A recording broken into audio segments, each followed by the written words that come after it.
So let me observe the diagram of the flame. As we have discussed, there are the three parts of the flame. Outermost zone of the flame that has the complete combustion, it is non-luminous. Middle zone that has the partial combustion and it is the luminous and the yellow. And the innermost zone of the unburnt wax vapors are present. Outermost zone is the very hot zone. Middle zone is the moderately hot zone and the innermost zone is the least hot zone. All these are the three zones that we have discussed earlier. Now today we will learn about the activity related to the three zone, and this activity is the presence of the wax vapor in the innermost zone. For doing this activity, what we have to do? We have to take the candle, burn candle, and we will take one hollow glass pipe. Now we will place this hollow glass pipe in the innermost zone. After some time, when you are lighting the burning matchstick at the other end, you will find that it burns with the flame. Why does this happen? This happens because while inserting the glass tube, hollow glass tube in the innermost zone, there unburnt wax is present. Now this unburnt wax passes through the hollow glass pipe and here it remains present. So while you burns the matchstick, it catches fire, which also shows that unburnt wax particles or vapors are present in the innermost zone, and it is also the coldest zone. Now come to the second activity of the second zone. That activity performed at luminous zone contains unburnt wax carbon particle, and here partial combustion takes place. Now for doing this activity, what we have to take? We have to take again a lighted candle, one glass slide. This slide is held by any student through the tongs. After some time you will observe this diagram. Here in the center there is the white circle, small circle, and this is the part where the innermost zone burns. So in innermost zone there is the unburnt wax particle, so no black color. But this zone, black circle, is a zone of the middle zone where there is a partial combustion and unburnt wax particle is present. So this activity proves that there is the unburnt wax particle or the partial combustion takes place. Now come to the last one, or the outermost zone, non-luminous zone, where we will perform some activity. We will take one lighted candle and one copper rod. Now we will place copper rod in the outermost zone. After some time you will see that copper rod become red hot and it will be observed. It indicates us that the outermost zone is the hottest part of the zone. But while we are placing the same copper rod in the middle, through the middle zone, what happens? There is a partial combustion takes place and some unburnt particles are present. So while after putting in the middle zone, passing through the middle zone, when we take out this copper rod, you will observe that there is a black coating of the unburnt carbon particle, and this activity shows us that the outermost zone has the higher temperature and middle zone has the moderate temperature. You have generally seen the goldsmith. You all know that for shaping the gold ornament, goldsmith direct the non-luminous part. Non-luminous part, that is the hottest part of the flame of a lamp on the gold with the help of the metallic blowpipe. Through the metallic blowpipe, he blows the non-luminous zone on the gold. What happens? It is the hottest zone. So temperature of this part is around 1300 degrees centigrade, and that melts the gold at the specific point, and likewise it helps the goldsmith to shape the gold ornaments, and likewise it is useful for making the jewelries.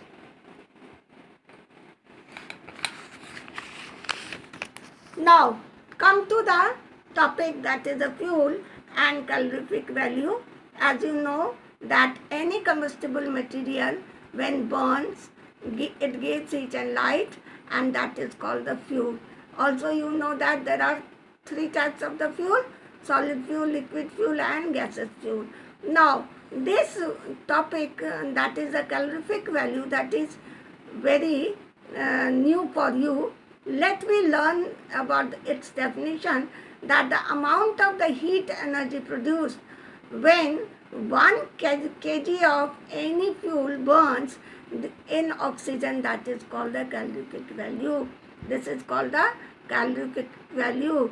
A fuel which produces more heat energy per kilogram is said to have the high calorific value, and the value, that is the calorific value, explain better about the efficiency of a fuel, and it is expressed in terms of the kilojoule per kg. Kilojoule per kg is the unit of the calorific value. So let me learn about the characteristic of the good fuel.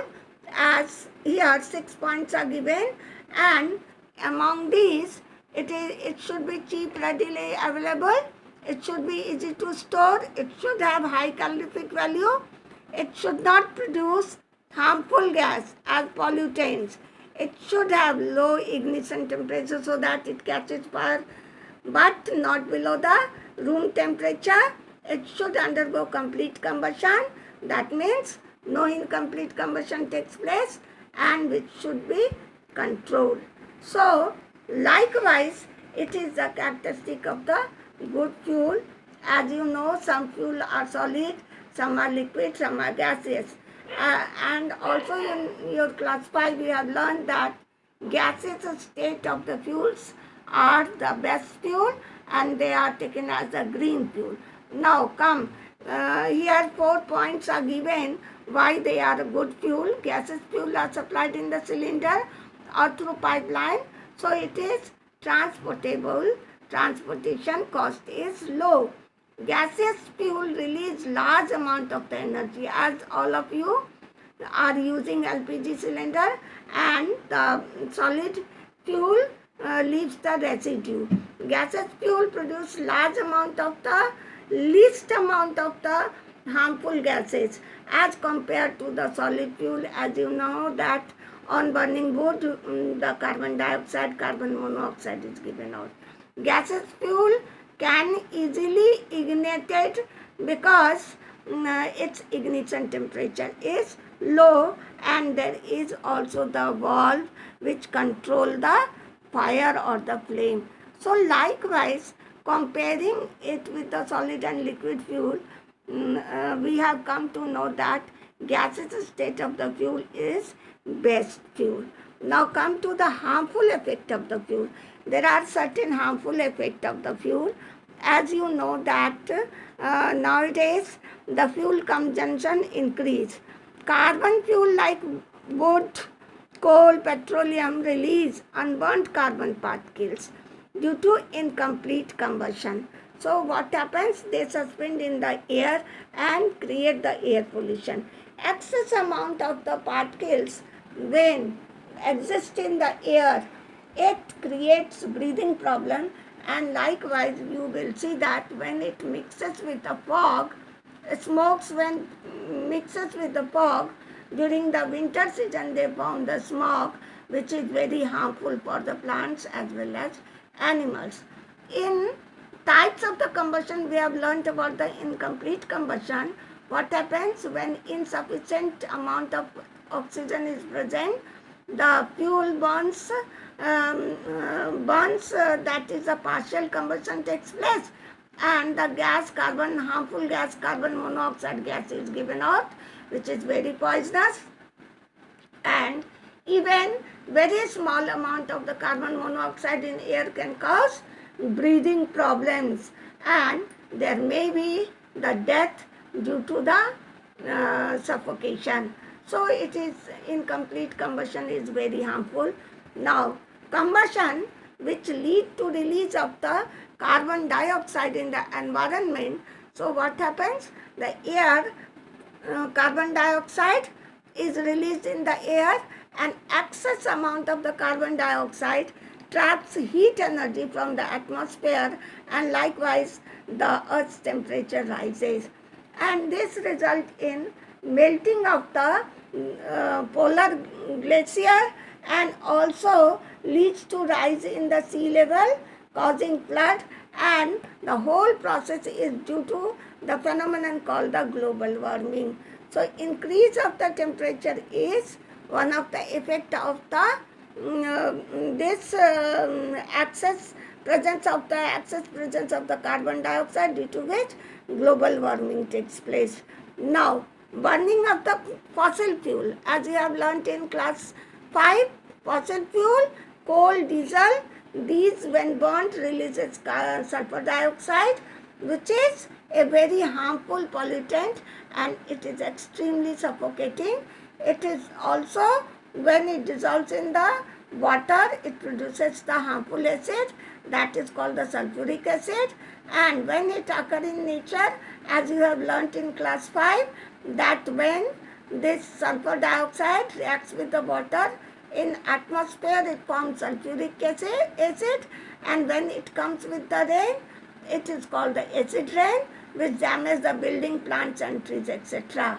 Likewise, you have come to know that the use of the diesel, petrol, which are the liquid fuel in the automobile, must be replaced from the CNG, carbon compressed natural gas, or other green fuel, because CNG produces less harmful effect, and it leaves no ashes, and it is the cleaner fuel, and you may say it is the green fuel. Likewise, we have studied about the fuel and its calorific value, and regarding the harmful effect of the fuel. And lastly, we come to the conclusion that gaseous fuel are very important fuel, you can say, or it is the best fuel out of all the fuel. Likewise, we have discussed in this combustion chapter that how partial and which complete combustion takes place, how incomplete and complete combustion takes place, how we can control the fire, and likewise we are going to finish this chapter. I think we have learnt a lot, and then we will do the exercise.